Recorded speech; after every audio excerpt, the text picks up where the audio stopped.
Dando continuidade ao estudo sobre doutrina do Espírito Santo, quero cumprimentar aos meus queridos amigos, minhas irmãs, meus irmãos, por mais uma vez podermos estar juntos para o estudo da Palavra de Deus.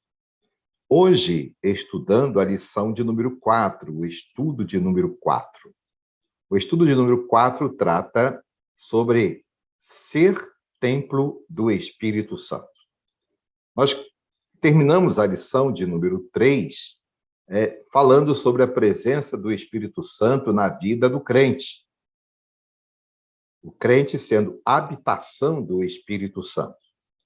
E Paulo, escrevendo aos Coríntios, fala-nos exatamente sobre esta verdade, que o convertido torna-se templo, habitação do Espírito Santo do Senhor. Aliás, o Espírito Santo do Senhor veio para manifestar o poder de Deus, para que nós pudéssemos conhecer a sua participação no mundo através de convencer o homem do pecado, da justiça e do juízo. Entendemos que ele atua desde o princípio e passa pelo Novo Testamento atuando na vida dos servos do Senhor no passado, na igreja primitiva, e continua atuando na vida de todos os crentes. E cada crente é templo do Espírito Santo do Senhor. O texto básico importante desse estudo de número 4 é 1 Coríntios, capítulo de número 3, versos de 1 a 23. Esse texto é o texto básico para a lição de hoje.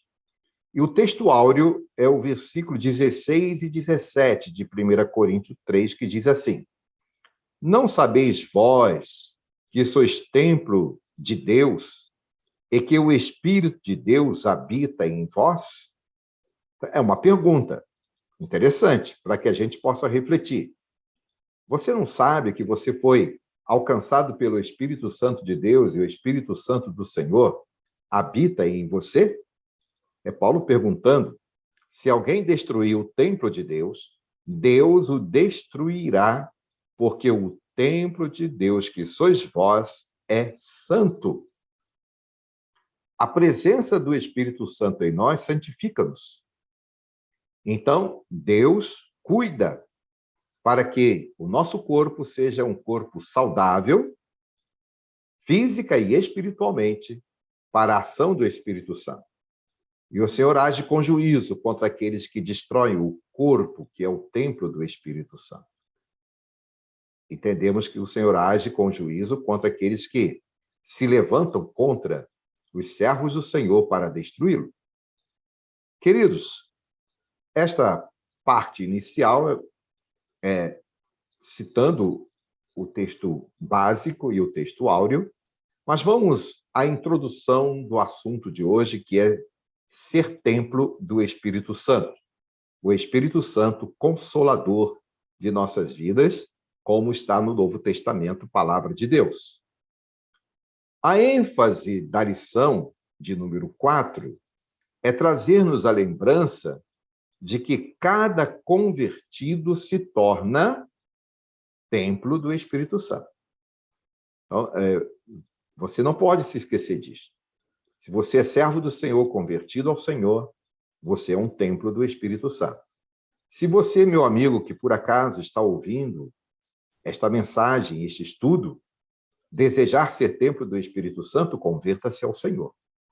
Que, aliás, o Espírito Santo traz a você o convencimento do seu pecado, o convencimento da necessidade de ser um servo do Senhor. E nós entendemos que todo o corpo físico que pertence ao crente, ou todo crente, através do seu corpo, pertence ao Senhor. Nós pertencemos ao Senhor. Nós fazemos parte, né, do corpo de Cristo. Ele é o cabeça e nós somos o corpo. E o nosso corpo físico, isto como igreja, mas o nosso corpo físico pertence ao Senhor. O corpo do crente não deve ser profanado. Isso está muito claro quando nós estudamos a palavra.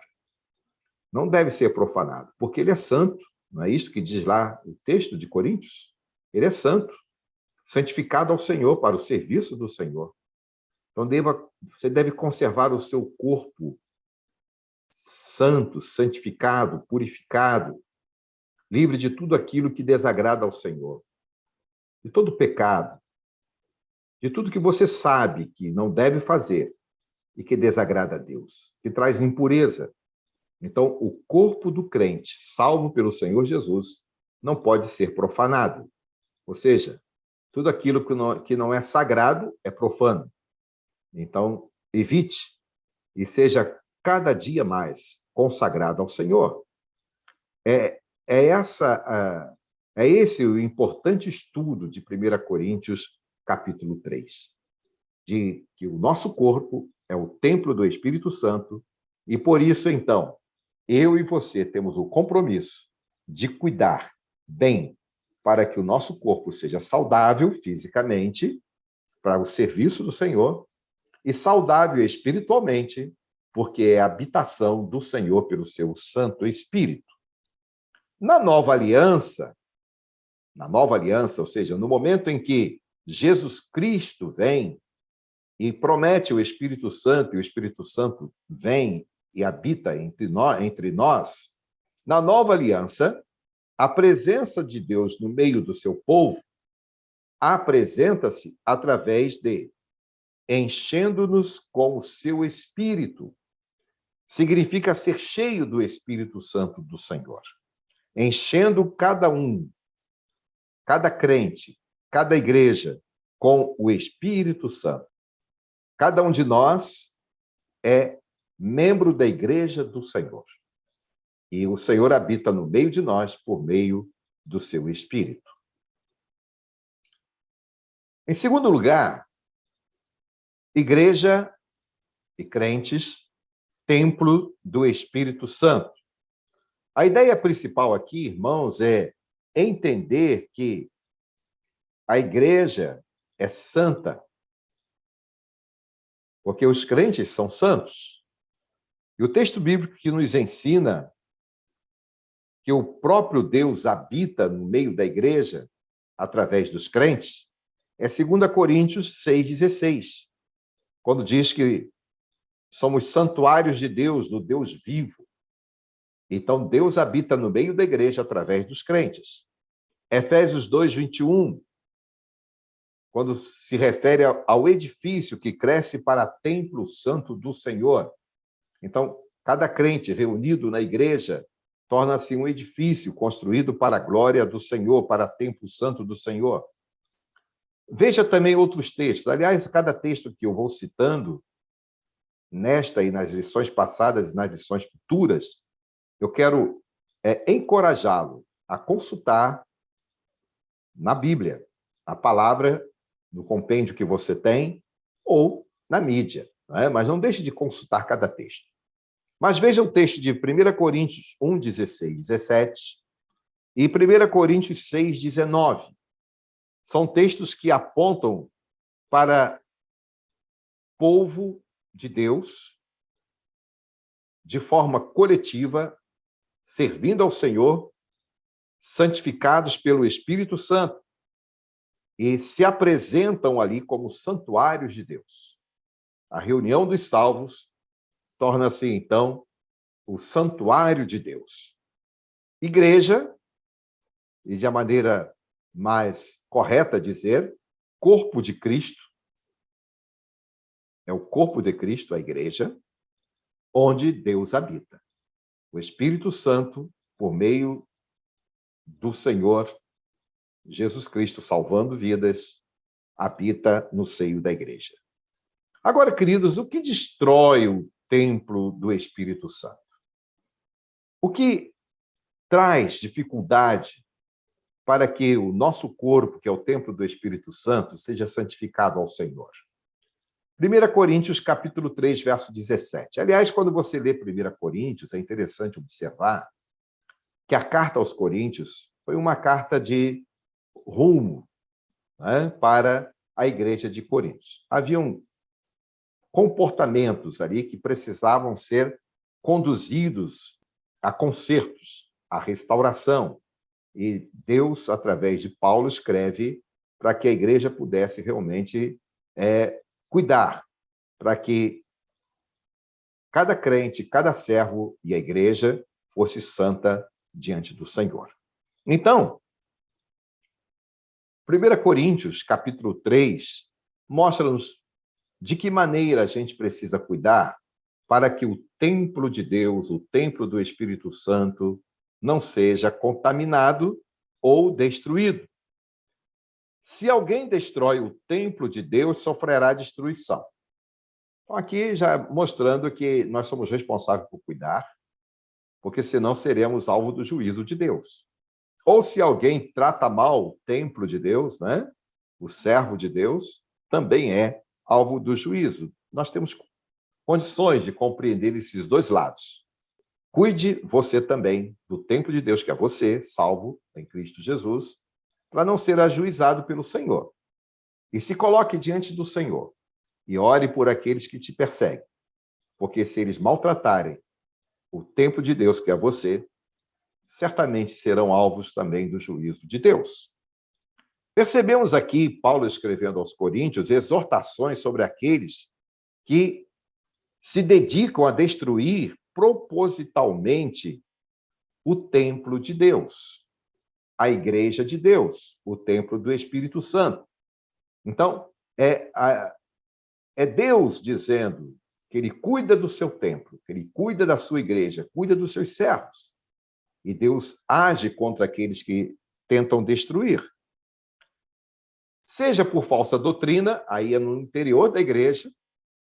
Quantos têm tentado destruir o templo de Deus trazendo falsas doutrinas? Aliás, é um alerta, não é? Que sejamos prontos a estar atentos, porque ao redor de nós, falsos profetas e o anticristo já está entre nós desde os dias anteriores, desde os dias passados. João, escrevendo na primeira carta, ele diz que o anticristo já está na Terra.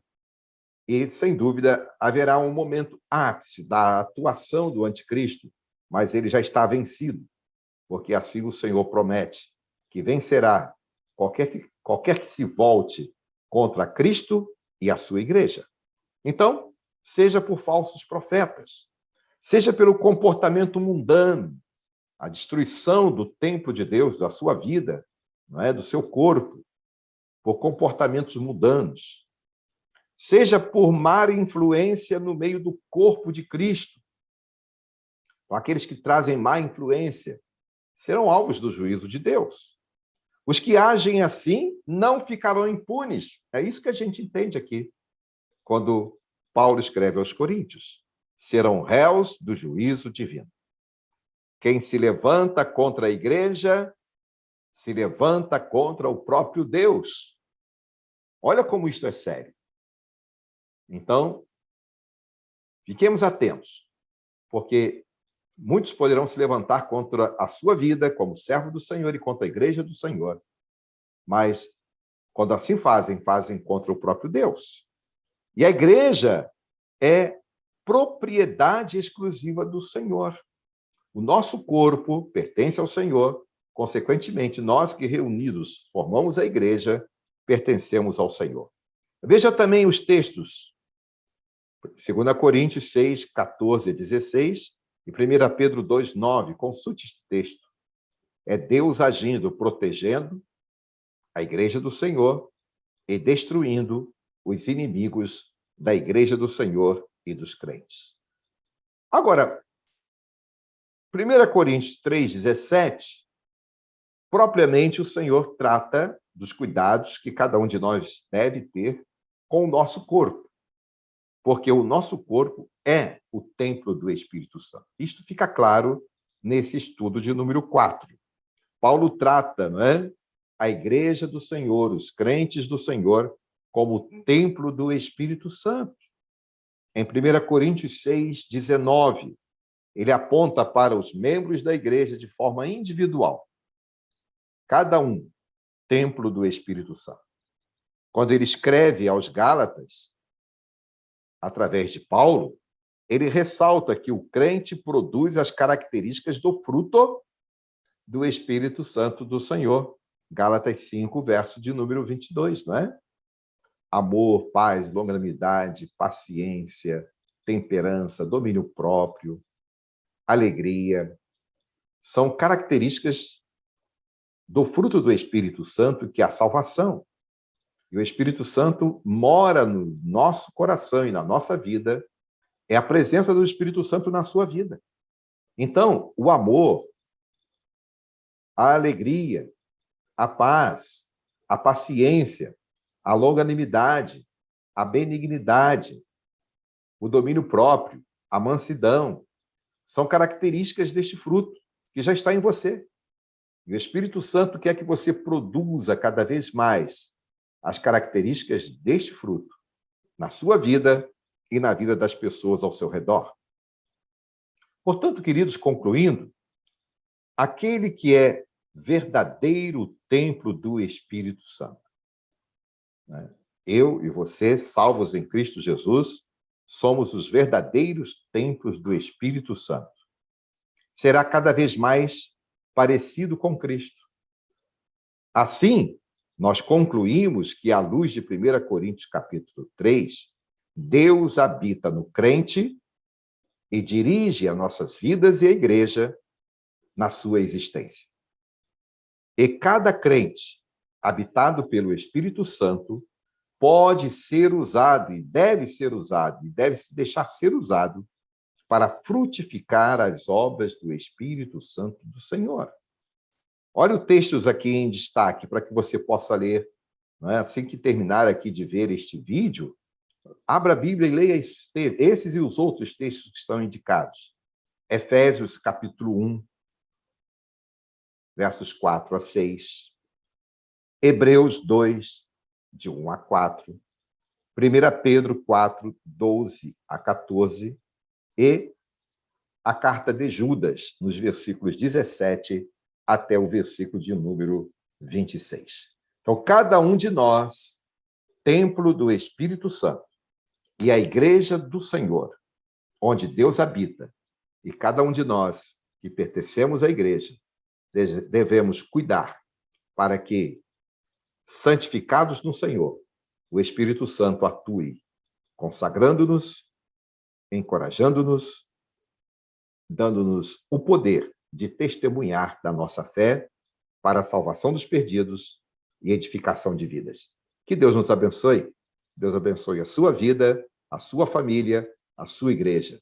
Que Deus abençoe cada um de nós, que sejamos templos santificados ao Senhor para a habitação do seu Espírito. Amém? Amém. Vamos orar?